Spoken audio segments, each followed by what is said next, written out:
নমস্কার বন্ধুরা, welcome to মায়ের হেসেলে।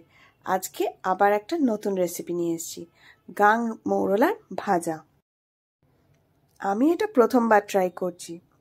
প্রথমে মাছগুলোকে কেটে ধুয়ে পরিষ্কার করে নেব।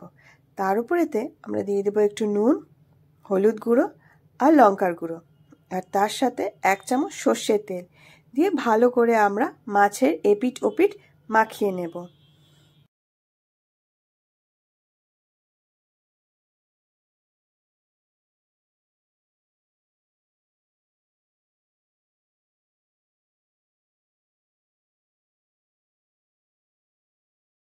এবারে আমরা একটা বাটি নিয়ে নেব, তার মধ্যে আমরা ময়দা বা চাল গুঁড়োর পেস্ট বানিয়ে নেব।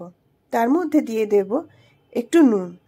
ব্যাটারটা একটু যেন মোটাই হয়, খুব একটা পাতলা পাতলা যেন না হয়। আর তার মধ্যে দিয়ে দেব 1 চিমটে হলুদ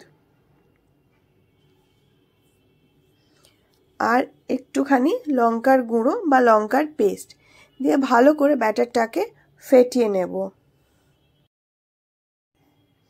ব্যাটারটা বানানো হয়ে গেলে এরপরে আমাদের নুন হলুদ মাখানো যে মাছগুলো আছে তার মধ্যে একটু শুকনো ময়দা ছড়িয়ে নেব।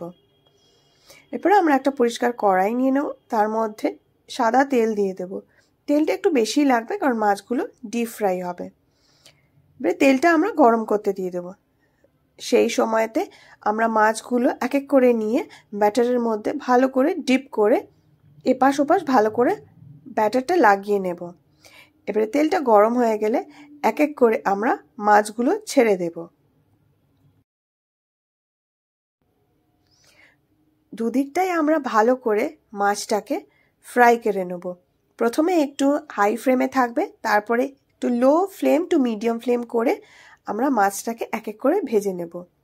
লাল লাল করে মুচমুচে ভাজা হয়ে গেলেই আমরা এটা লাঞ্চ বা ইভিনিং স্ন্যাক্স হিসেবে খেতে পারি। আবার একটা পরের ভিডিওতে দেখা হচ্ছে। ভালো থাকবেন। নমস্কার।